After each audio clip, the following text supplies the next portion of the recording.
The morning sun cast long shadows across the pristine gardens of Windsor Castle as Kate Middleton stood at the tall window of her private sitting room. Her hands trembled slightly as she held the newspaper, the headlines blurring through her tears. The royal correspondent had written another scathing article about her recent public appearances, comparing her unfavorably to Queen Camilla's seemingly effortless grace. What hurt most wasn't the criticism itself, but the knowledge that these stories rarely appeared without some level of palace influence. Kate had always known that marrying into the royal family would come with challenges, but she never imagined the emotional toll would be this devastating. The constant scrutiny, the impossible standards, and, worst of all, the feeling that she was fighting a battle she couldn't win against forces much more powerful than herself. She wiped her eyes quickly as she heard footsteps approaching down the corridor, straightening her shoulders in the practiced way she had learned over the years. The door opened without a knock, and Camilla entered with her usual confident stride. She wore a perfectly tailored cream-colored suit, her silver hair styled immaculately, and that familiar smile that never quite reached her eyes. Kate noticed how Camilla's gaze immediately went to the newspaper in her hands, and, for just a moment, she could have sworn she saw satisfaction flicker across the Queen's face. "Catherine, darling," Camilla said in her smooth, cultured voice, "I do hope you're not letting the press get to you again. You know how they love their little stories." Her tone was sympathetic, but there was something underneath it that made Kate's stomach tighten with unease. Kate forced herself to smile, the kind of smile she had perfected for public appearances. "Of course not, Your Majesty.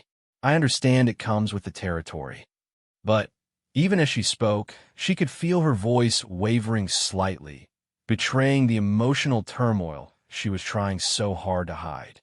Camilla moved closer, her heels clicking softly on the polished floor. "That's good to hear. Though I must say, some of the recent photographs haven't been entirely flattering. Perhaps we should discuss your upcoming engagements. I'd hate for there to be any more unfortunate incidents." The way she said it made it clear that this wasn't a suggestion, but rather a directive wrapped in false concern. The memory of last week's charity event flashed through Kate's mind. She had been passionate about the cause, speaking from her heart about mental health awareness, something she truly cared about. But the photos that made it to the papers showed her in an unflattering light, caught mid-gesture in a way that made her look awkward and unprepared. Meanwhile, Camilla's photographs from the same event were perfectly composed, showing her in animated conversation with dignitaries, looking every inch the seasoned royal. "I appreciate your concern," Kate replied carefully, "but I believe my work speaks for itself. The charities I support have seen real positive changes, and that's what matters most to me." She tried to keep her voice steady, but she could feel the emotion building behind her words. Camilla's smile widened slightly, and there was definitely something predatory about it now. "Oh, my dear, of course your work is important. But you must understand that perception is everything in this family. We can't afford to have any members appearing, struggling, in public. It reflects poorly on the entire institution." She paused, letting her words sink in before continuing. "Perhaps it would be better if you took a step back from some of your more high-profile engagements for a while." The suggestion hit Kate like a physical blow. Her charitable work was one of the few things that gave her genuine joy and purpose in her royal role. The thought of being sidelined, of watching from the wings while others took center stage, was almost unbearable. She could feel tears threatening again, but she fought them back with every ounce of strength she had. "I don't think that's necessary," Kate said, her voice stronger now despite the emotional storm raging inside her. "William and I have built strong relationships with our patronages, and they rely on our continued involvement." At the mention of William's name, something shifted in Camilla's demeanor. Her smile became more fixed, more calculated. "Ah, yes, William. He's been under so much pressure lately, hasn't he? Between his royal duties and his father's expectations. The last thing he needs is additional stress from domestic concerns." The implication was clear, and Kate felt her heart sink further. Camilla was suggesting that Kate herself was a source of stress for William, a burden rather than a support. It was a cruel twist of the knife, especially because Kate had been struggling with feelings of inadequacy in recent months. "My marriage is strong," Kate said quietly, but even to her own ears, the words sounded hollow. The truth was she and William had been growing more distant lately. The pressures of royal life, combined with the constant criticism and palace politics, had created a strain that they were both struggling to navigate. Camilla stepped closer, her voice dropping to an almost maternal tone that somehow made her words even more cutting. "Of course it is, darling. But marriage is such a delicate thing, isn't it? It requires constant attention and care. When outside pressures mount, even the strongest partnerships can begin to show cracks." She paused, studying Kate's face carefully. "I've seen it happen before." The reference to Charles and Diana's marriage hung in the air between them, unspoken but unmistakable. Kate felt a chill run down her spine as she realized the full implications of what Camilla was suggesting. This wasn't just about stepping back from royal duties. It was about her entire future within the family.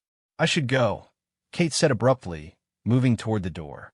She needed to get away from Camilla's presence, from those calculating eyes that seemed to see right through her carefully constructed facade.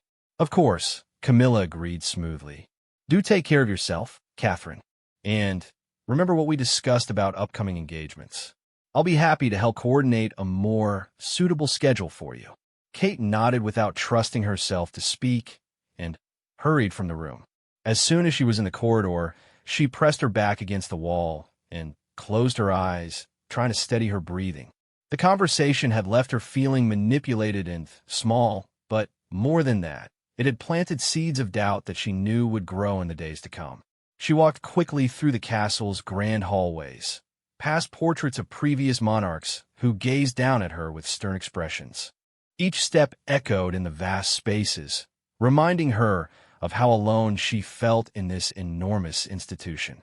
The weight of tradition, expectation, and protocol pressed down on her shoulders like a physical burden. When she finally reached her private quarters, Kate allowed herself to sink into a chair by the window. The tears she had been holding back finally came, flowing freely down her cheeks as she stared out at the manicured gardens below. She thought about the young woman she had been before all of this, full of hope and dreams about making a difference in the world.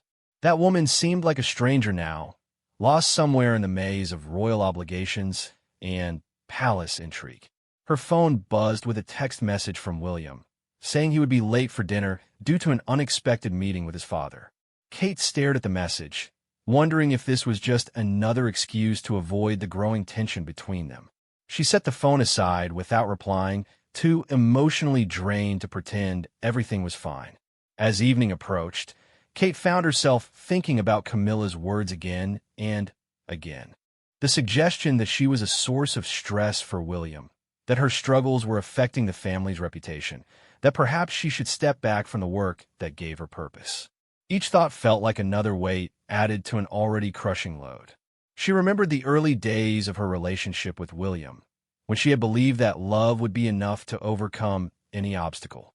They had talked about changing the monarchy from within, about bringing a more modern, compassionate approach to royal duties. But somewhere along the way, those dreams had been worn down by the reality of an institution that resisted change at every turn. The sun was setting now, casting the room in golden light that should have been beautiful, but instead felt melancholy. Kate knew that tomorrow would bring new challenges, new scrutiny, and likely another encounter with Camilla's particular brand of calculated concern. She felt trapped in a game where the rules kept changing, where every move she made was analyzed and criticized, where even her closest relationships were being used against her. But even in her darkest moment, Kate felt a spark of something that might have been determination. She thought about the children and family she had met through her charitable work, the real difference she had been able to make in their lives. Those moments of genuine connection and purpose were worth fighting for, even if the battle seemed impossible to win. As night fell over Windsor Castle, Kate Middleton sat alone in her room, tears drying on her cheeks as she contemplated the challenges that lay ahead. She didn't know yet how she would navigate the treacherous waters of palace politics, or whether her marriage could survive the mounting pressures. But she knew one thing with absolute certainty. She would not allow herself to be quietly pushed aside without a fight. The grand ballroom at Buckingham Palace sparkled under the light of crystal chandeliers as Britain's elite gathered for the annual Commonwealth reception. Kate stood near the entrance, greeting dignitaries with practiced grace, but her smile felt like a mask that grew heavier with each passing moment. 3 weeks had passed since her confrontation with Camilla, and the promised more suitable schedule had materialized exactly as Kate had feared. Her most meaningful engagements had been quietly redistributed to other members of the royal family, while she found herself relegated to ribbon cuttings and ceremonial appearances that felt hollow and meaningless. The official explanation was that she needed to focus on her role as a mother, a reasoning that felt both patronizing and insulting to her intelligence and dedication.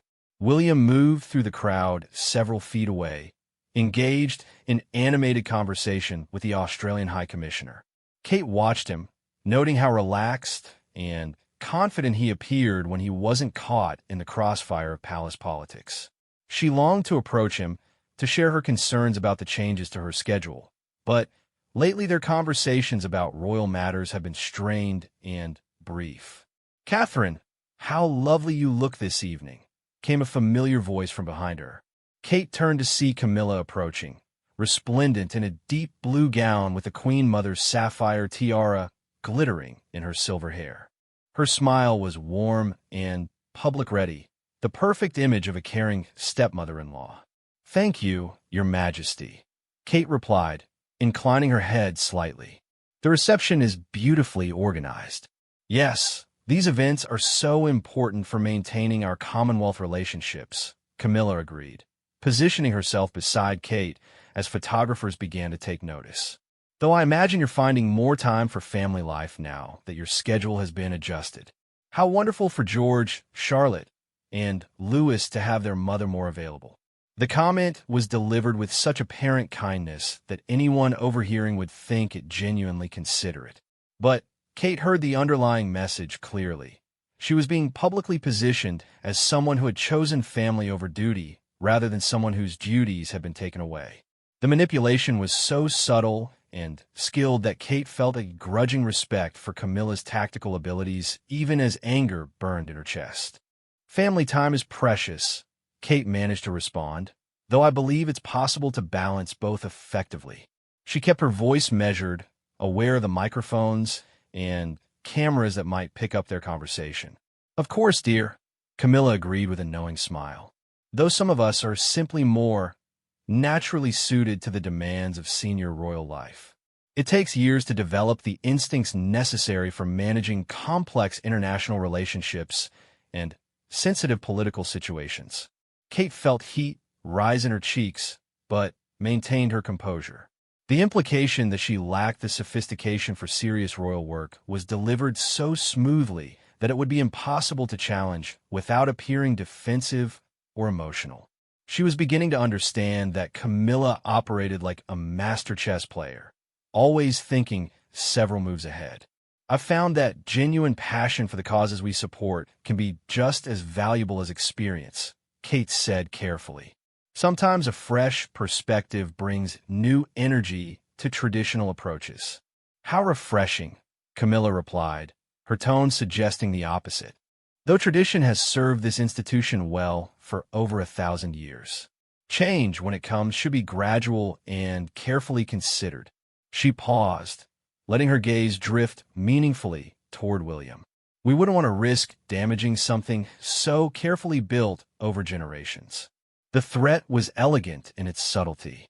Kate understood that any attempt to push back against the new arrangements or challenge Camilla's authority would be framed as reckless disregard for royal tradition.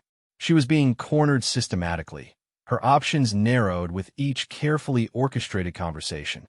As if summoned by some invisible signal, Charles appeared at Camilla's side, his presence commanding immediate attention from nearby guests.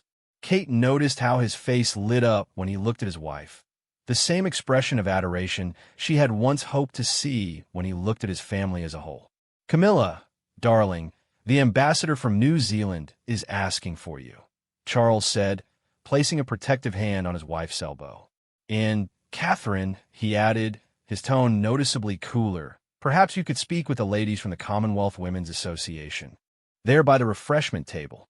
Kate recognized the dismissal for what it was. While Camilla was being directed toward important diplomatic conversations, she was being sent to handle what amounted to social chit-chat. The hierarchy was being established publicly and unmistakably.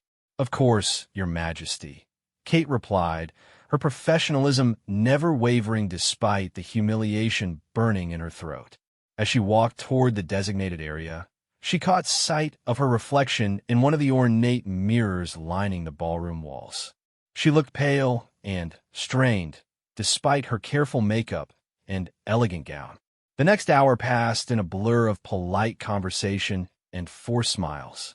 Kate spoke with charity workers and wives of dignitaries, discussing fundraising events and cultural exchanges. The work was important, but she couldn't shake the feeling that she was being kept busy rather than being utilized effectively. From across the room, she watched Camilla hold court with heads of state and senior diplomats, her laugh carrying over the murmur of conversation. Every gesture was perfectly calculated, every word chosen for maximum impact. Kate had to admit that Camilla was masterful at working a room, making each person feel valued and heard while simultaneously advancing her own agenda. It was during a particularly awkward pause in conversation that Kate noticed Princess and approaching. The Princess Royal had a reputation for speaking her mind, and Kate braced herself for whatever direct observation was coming. "Catherine," and said without preamble, "you look like you could use some air. Walk with me to the terrace." Grateful for any excuse to escape the stifling atmosphere of forced pleasantries, Kate followed and through the French doors onto the stone terrace overlooking the palace gardens. The cool evening air felt like a relief against her flushed skin. "I've been watching the dynamics in there," and said, her voice characteristically blunt. "And I have to say, I'm not impressed with what I'm seeing." Kate wasn't sure how to respond, and had always been kind to her, but the Princess Royal was fiercely loyal to the institution and might not appreciate any criticism of its internal workings. "The palace can be challenging to navigate," Kate said carefully. "That's a diplomatic way of putting it," and replied with a dry laugh. "I've been part of this family for over 70 years, Catherine. I've seen every kind of palace intrigue you can imagine, and what I'm witnessing now is particularly ugly." The validation of her experience hit Kate like a wave of relief. Someone else could see what was happening, could recognize the systematic undermining she was experiencing. "Your mother-in-law is very skilled at getting what she wants," and continued. "She's had years to study this system and learn how to work it to her advantage. The problem is her advantage doesn't always align with what's best for the monarchy as a whole." Kate felt tears threatening again, but this time they were tears of gratitude rather than frustration. "I don't know what to do," she admitted quietly. "Every time I try to push back or defend myself, it's twisted into something else entirely." "That's her particular talent," and agreed. "She makes you look unreasonable for wanting to do your job effectively. It's a masterclass in political maneuvering, I'll give her that." They stood in comfortable silence for a moment, looking out over the darkened gardens where security lights cast long shadows across the manicured lawns. Kate felt some of the tension leave her shoulders, grateful for this moment of honesty in a world that felt increasingly false. "What would you do?" Kate asked finally, and considered the question seriously before answering. "I'd remember that this institution is bigger than any one person's ambitions, including Camilla's. Your role isn't just about getting along with family members. It's about serving the British people and the Commonwealth. Don't let anyone convince you that those two things are the same." But if Charles supports her position, Charles is a man in love, and interrupted. "And Love can make even intelligent people do foolish things. He's not seeing this situation clearly because he's protecting his wife rather than protecting the monarchy. There's a difference. The wisdom in Anne's words resonated deeply with Kate. She had been so focused on trying to navigate family relationships that she had lost sight of her larger purpose and responsibility.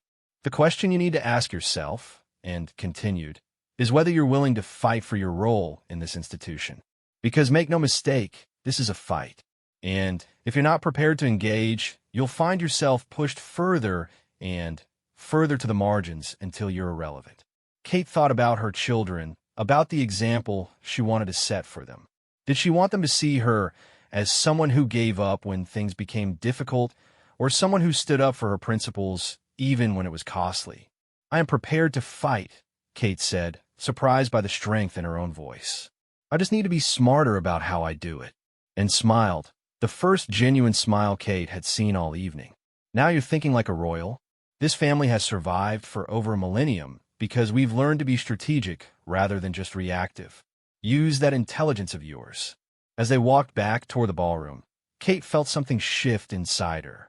The hurt and confusion were still there, but they were now accompanied by a growing sense of determination.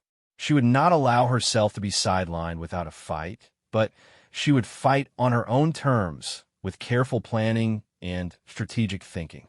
The reception continued for another hour, but Kate approached it differently now. Instead of feeling defensive and reactive, she began to observe and analyze. She watched how different family members interacted, noting alliances and tensions she had previously missed. She paid attention to how conversations flowed and which topics generated the most interest among the guests. Most importantly, she began to see Camilla's behavior with new eyes. What had previously felt like personal attacks, she now recognized as calculated moves in a larger game. Understanding the strategy didn't make it less hurtful, but it did make it less mystifying. As the evening drew to a close and guests began to take their leave, Kate found herself standing once again near the entrance, saying goodbyes with the same practiced grace she had shown at the beginning of the night. But something fundamental had changed. The mask of composure she wore was no longer a desperate attempt to hide her pain. It was now a strategic choice to conceal her growing resolve. William appeared at her side as the last guest departed, his hand finding hers with familiar warmth. "How was your evening?" he asked, his voice carrying genuine concern. Kate looked at her husband, noting the fatigue in his eyes and the tension in his shoulders. She realized that he, too, was struggling with the complex dynamics of their family situation, caught between loyalty to his father and his own sense of fairness. "Educational," she replied simply, squeezing his hand. There would be time later to share what she had learned, both about palace politics and about her own capacity for strategic thinking. For now, it was enough to know that she was no longer fighting this battle alone, even if her allies were sometimes unexpected ones. As they walked together through the empty corridors of Buckingham Palace, their footsteps echoing in the vast spaces, Kate felt a new chapter beginning in her royal story. The game was far from over, and the challenges ahead would be significant. But she was no longer the overwhelmed, defenseless target she had been just hours earlier.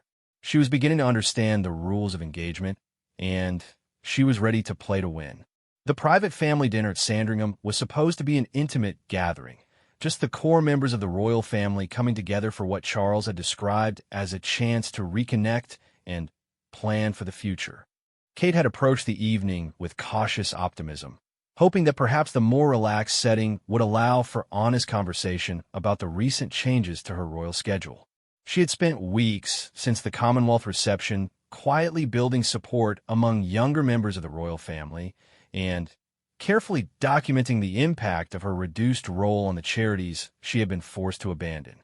Princess Anne had been right about the need for strategic thinking, and Kate had been applying herself to learning the subtle art of palace politics. The dining room at Sandringham held decades of family history within its wood-paneled walls.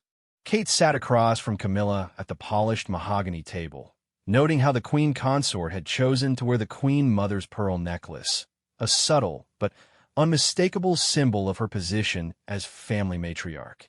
William sat to Kate's left, while Charles presided over the gathering from the head of the table.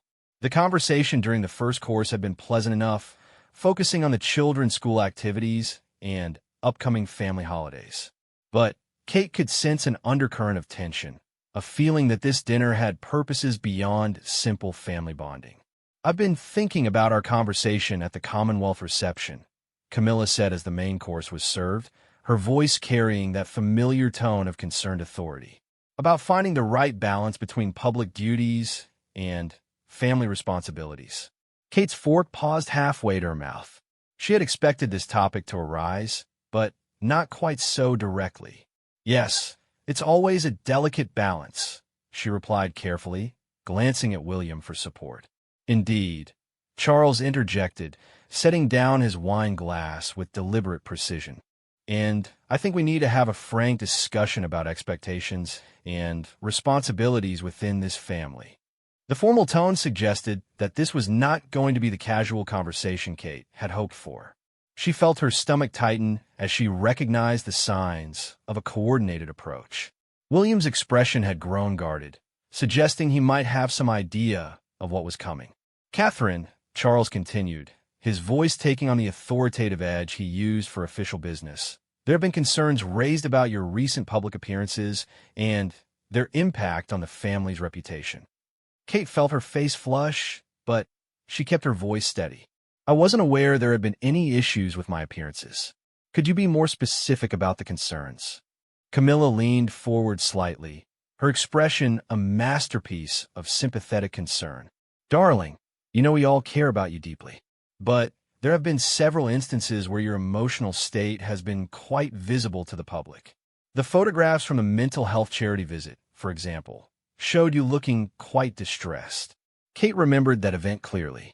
She had been moved by the stories shared by young people struggling with anxiety and depression, and her emotional response had been genuine and appropriate to the situation. The idea that showing compassion and human connection was being characterized as a weakness made her blood boil. "I believe showing genuine emotion when discussing mental health challenges demonstrates authenticity and helps reduce stigma," Kate replied, her voice gaining strength. The feedback from the young people involved was overwhelmingly positive. "Of course, dear," Camilla agreed, her smile never wavering. "But we must consider how such displays appear to the broader public. The monarchy represents stability and strength. When members of the royal family appear overwhelmed or emotional, it can undermine public confidence in the institution as a whole." William shifted uncomfortably in his seat, and Kate could see the internal conflict playing out on his face.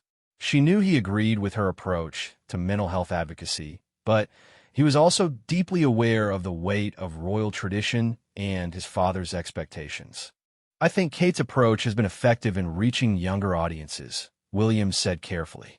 "Mental health awareness is increasingly important to the people we serve." Charles's expression tightened slightly at his son's intervention. "William, I appreciate your loyalty to your wife, but we need to consider the bigger picture here. The monarchy has survived for over 1,000 years because it has maintained certain standards of dignity and reserve." Kate felt the familiar sensation of being discussed rather than being included in the conversation about her own role. "Perhaps you could help me understand exactly what changes you believe are necessary," she said, addressing Charles directly. "I want to serve effectively, but I also believe my current approach is having positive impact."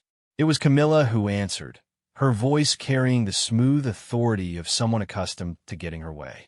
"We've been reviewing your schedule and commitments, and we think it would be beneficial for you to focus more on traditional royal duties rather than these more experimental approaches to public engagement." The word experimental was delivered with just enough disdain to make its meaning clear. Kate's innovative work in mental health, early childhood development, and community engagement was being dismissed as frivolous deviation from proper royal behavior. "What exactly do you mean by traditional royal duties?" Kate asked, though she suspected she already knew the answer.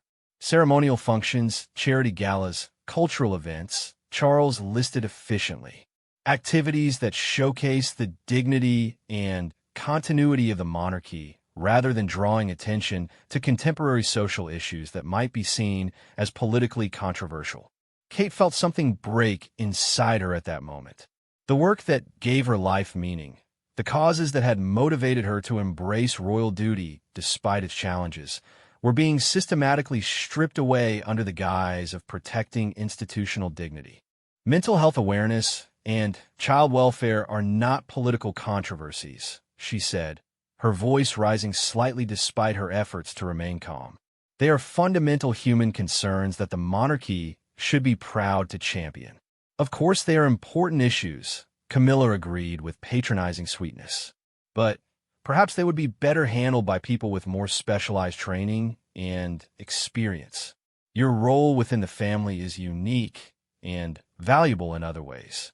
The implication hung in the air like a toxic cloud.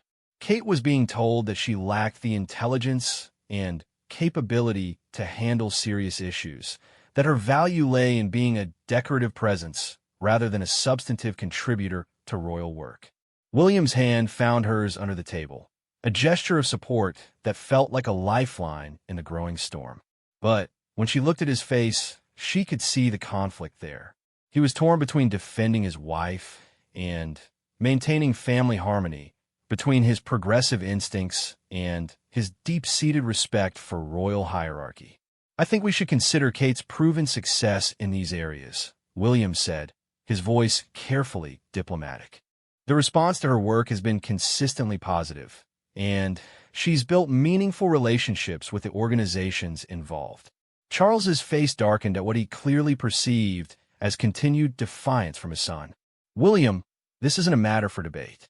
The decision has been made based on what's best for the family and the institution. Catherine will, of course, continue to have an important role, but it will be more appropriately focused. The finality in his tone made it clear that this wasn't a discussion, but rather a pronouncement. Kate felt tears threatening, but refused to give Camilla the satisfaction of seeing her break down at the dinner table. Instead, she took a deep breath and summoned every ounce of dignity she possessed. "I understand that you believe these changes are necessary," Kate said, her voice steady but carrying an edge of steel that hadn't been there before. "But I want to make it clear that I disagree with both the assessment of my work and the decision to restrict my role. I believe the monarchy is stronger when it engages authentically with contemporary challenges, not weaker." The silence that followed her words was profound and uncomfortable. Charles's face had taken on a cold expression that reminded Kate uncomfortably of how he had looked at Diana in old photographs during the worst periods of their marriage. "I see," Charles said finally, his voice arctic. "Well, I'm sorry you feel that way, Catherine.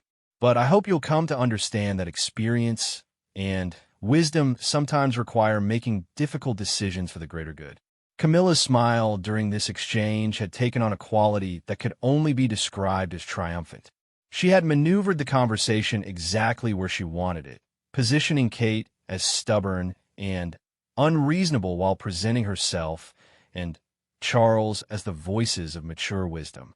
"Of course, Papa," William said quietly, using the childhood name that always seemed to soften his father's demeanor slightly. "Kate just wants to be helpful. We all want what's best for the family." But Kate could hear the defeat in her husband's voice, the capitulation that felt like betrayal even though she understood the impossible position he was in. The realization that she was truly alone in this fight hit her with devastating clarity. The remainder of the dinner passed in strained politeness, with conversation carefully steered towards safe topics like estate management and upcoming social events. Kate participated mechanically, her mind racing as she processed what had just occurred and what it meant for her future. As they prepared to leave Sandringham, Kate found herself alone with Camilla in the entrance hall while the men discussed shooting schedules. The Queen Consort approached her with that familiar expression of concerned sympathy that Kate now recognized as carefully calculated manipulation. I do hope you'll think about what was discussed tonight, Camilla said, her voice pitched low and intimate. Change is never easy, but sometimes it's necessary for everyone's well-being. I'd hate to see you make this situation more difficult than it needs to be. The threat was delivered with such gentle concern that it would have seemed supportive to anyone overhearing. But Kate understood perfectly: accept the diminished role gracefully or face escalating consequences. I appreciate your concern, Kate replied, matching Camilla's tone while looking directly into her eyes. And I hope you'll appreciate that I take my responsibilities to the people of Britain very seriously. That commitment won't change, regardless of how my role might be adjusted. For just a moment, Camilla's mask slipped, and Kate saw something harder and more calculating in her expression.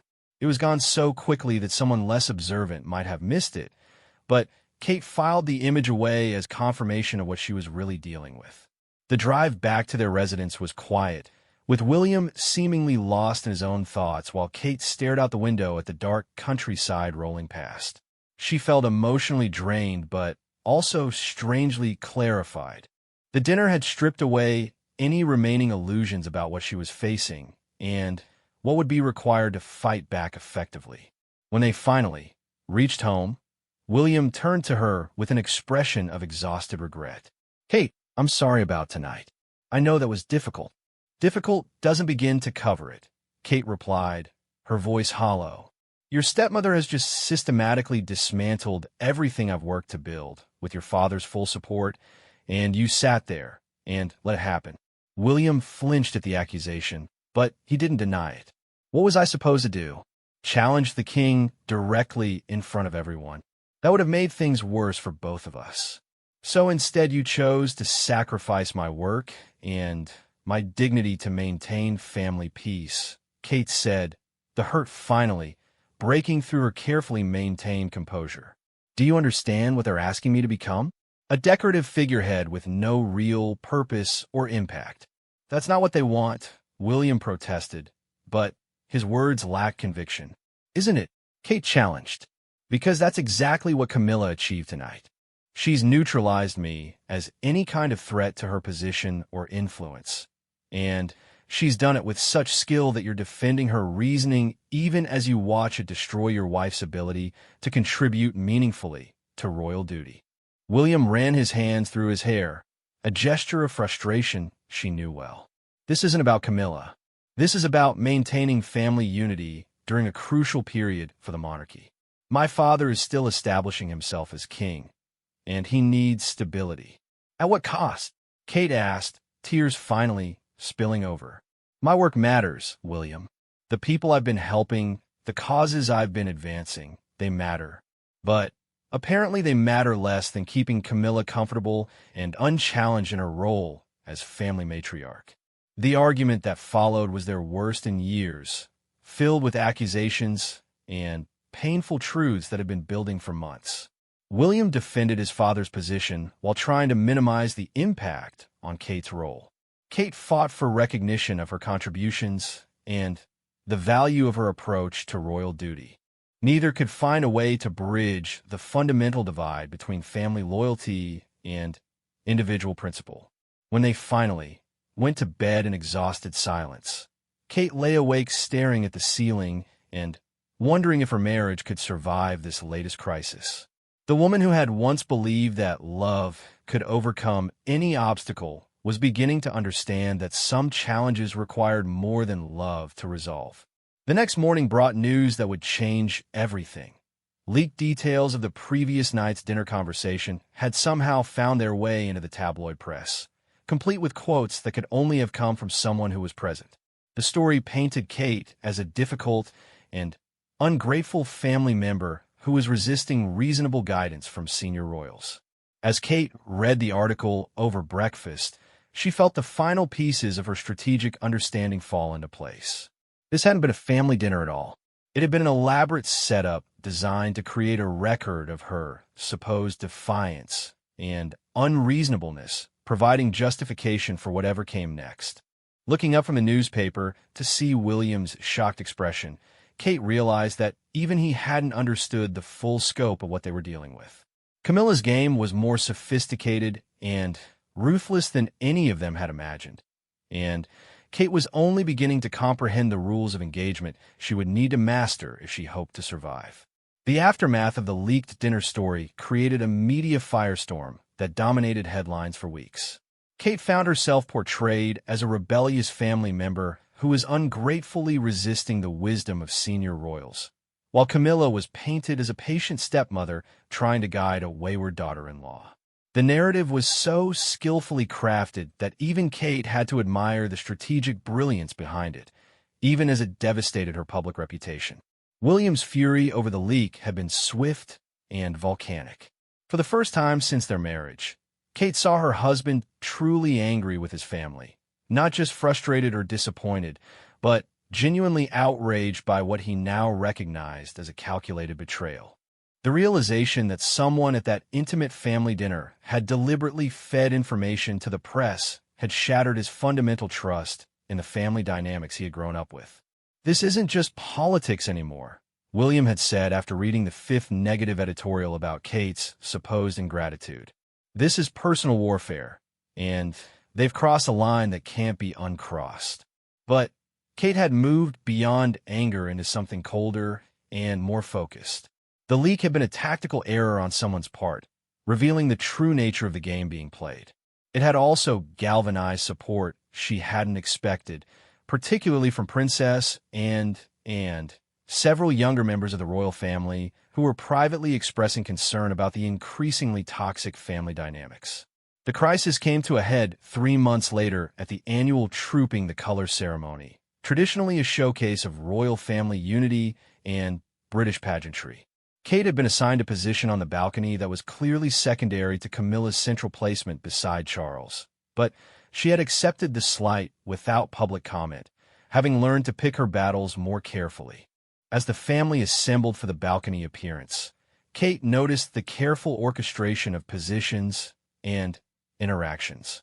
Camilla moved through the group like a conductor organizing an orchestra, positioning family members with subtle gestures and meaningful looks. Even Charles seemed to defer to her judgment about the visual presentation of their family unity. The crowd below roared with approval as the family emerged onto the balcony. Thousands of faces turned upward in admiration and celebration. For a moment, Kate felt the old magic of royal duty, the profound responsibility of representing something larger than oneself to people who found meaning and joy in royal tradition. But the moment was shattered when she caught sight of Camilla's expression during what should have been a solemn moment of reflection during the national anthem.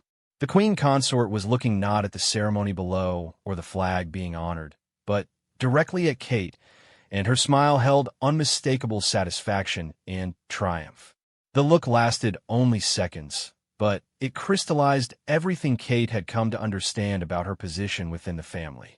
She was no longer seen as a valued member contributing to the royal mission, but as a conquered opponent whose defeat provided personal satisfaction to the woman who had orchestrated it.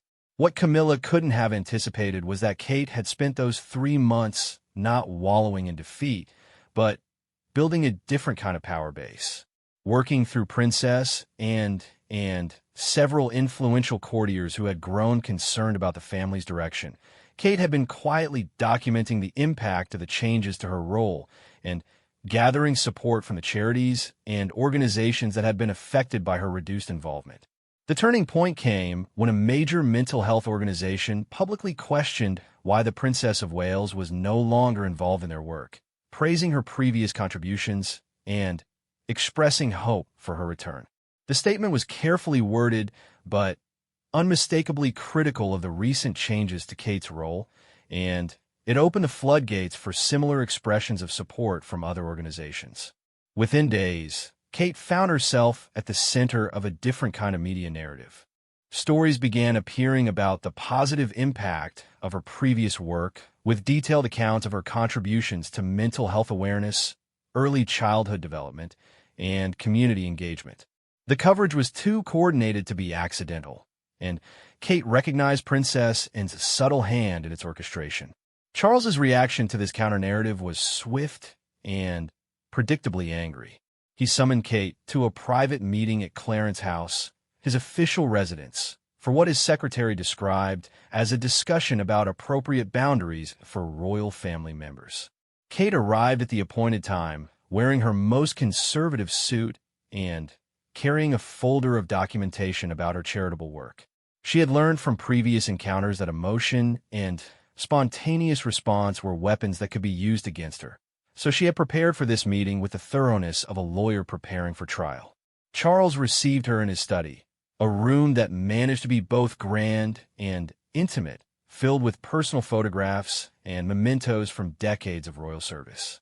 Camilla was notably absent, but Kate suspected she was nearby and would be briefed on every detail of the conversation.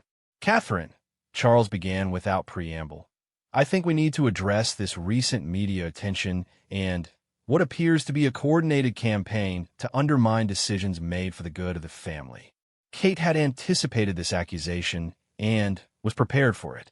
"Your Majesty, I haven't spoken to any media outlets about internal family matters. The recent coverage appears to be initiated by the organizations themselves, expressing concern about changes to their royal patronage support." "Don't be naive," Charles replied sharply. "You know perfectly well that stories like these don't appear without encouragement from someone. The timing and coordination make it clear that this is a deliberate attempt to pressure the family into reversing reasonable decisions." Kate opened her folder and withdrew several documents, placing them on the desk between them. "These are impact assessments from the organizations I was working with before my role was adjusted. They detail specific programs that have been affected and the communities that are no longer receiving support. I thought you might want to review the actual consequences of the changes." Charles glanced at the documents with obvious irritation, but didn't pick them up. "The monarchy is not a democracy, Catherine. We don't make decisions based on popular opinion or external pressure. We make them based on what serves the institution and the nation in the long term." "I agree completely," Kate replied calmly, "which is why I think it's important to consider whether sidelining effective royal engagement actually serves those goals or whether it serves more personal objectives." The implication hung in the air between them like a challenge. Kate was suggesting, as diplomatically as possible, that the changes to her role were not about institutional good, but about personal dynamics and family politics.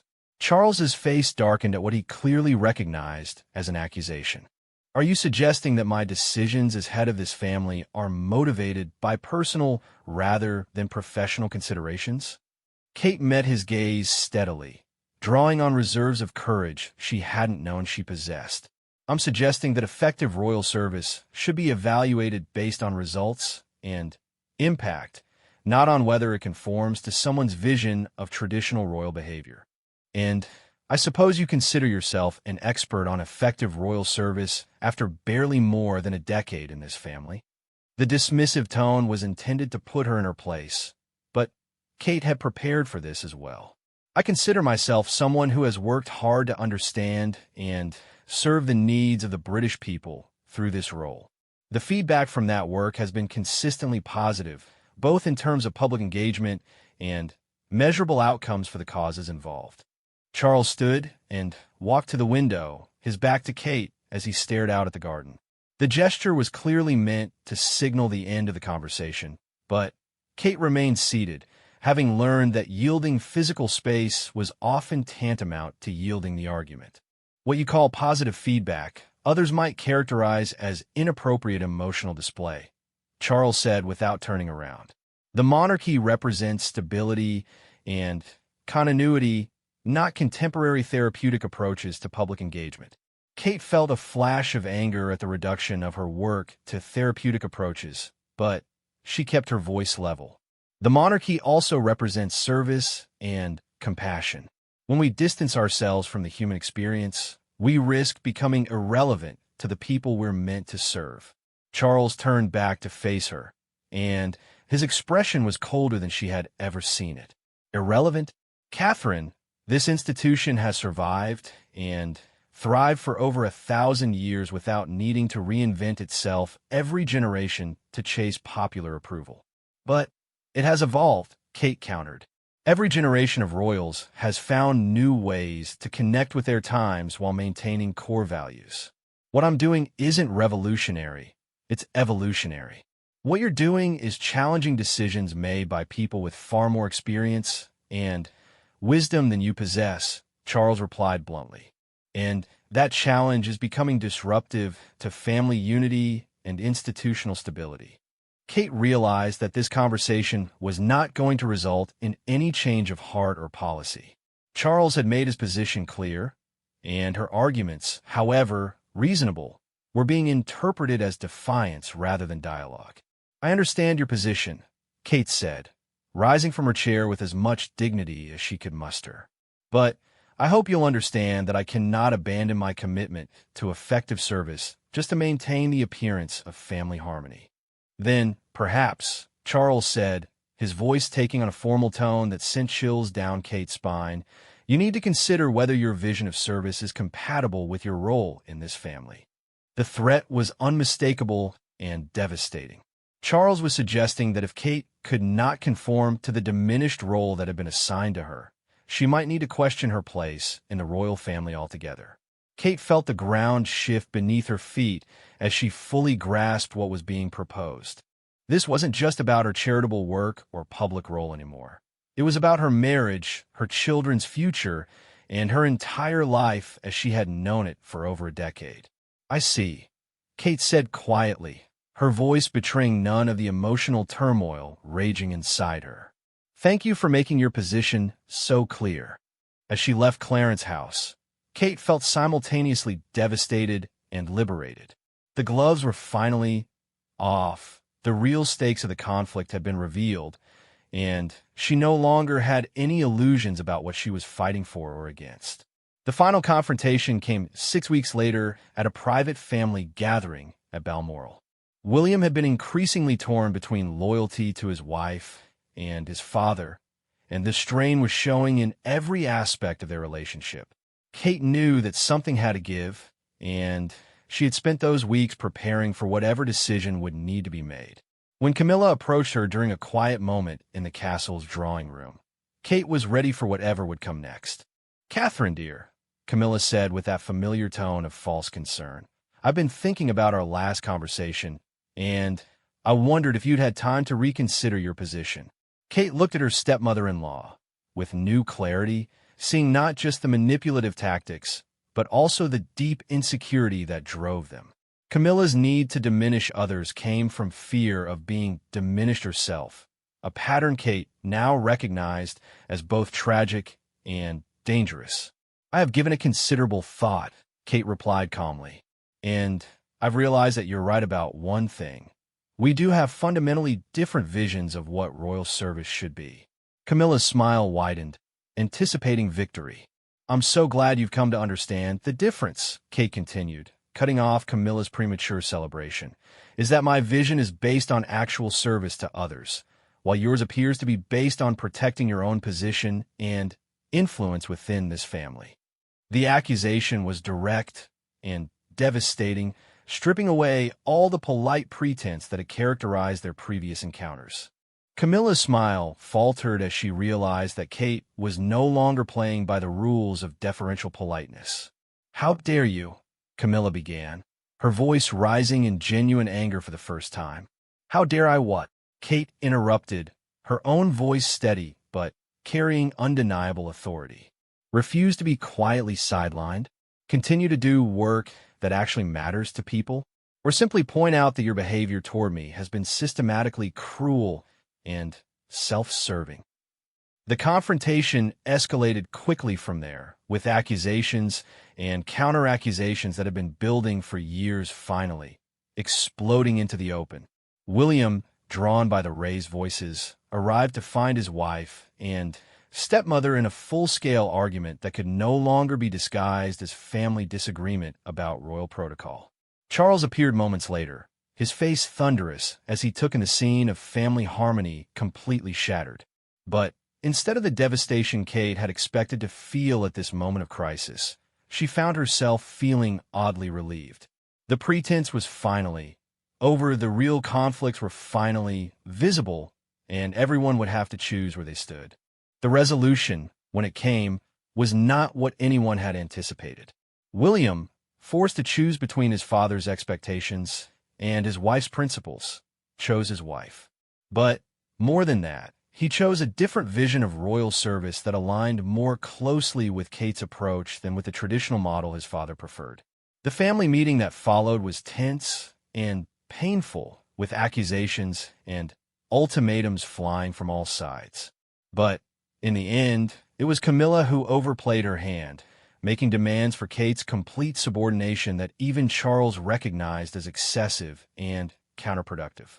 When the dust settled, Kate had won not just the battle, but something more important: the right to serve according to her own vision of what royal duty required. The victory came at a cost, permanently altering family relationships and creating ongoing tension that would need to be carefully managed. But as Kate stood once again at the window of Windsor Castle, this time with genuine hope for the future, she realized that the fight had been worth it. She had not just defended her own role, but had helped establish a precedent for future generations of royals who might face similar challenges. The young woman who had once wept while Camilla smirked had become someone capable of standing up to power and winning.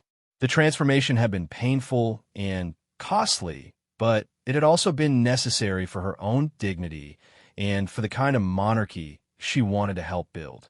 Years later, as historians would note, this period marked a turning point in how the royal family approached public service, with lasting implications that extended far beyond the personal conflict that had sparked it. Kate's victory had been more than personal. It had been institutional, helping to shape a more engaged and emotionally intelligent approach to royal duty that would serve the monarchy well in the decades to come.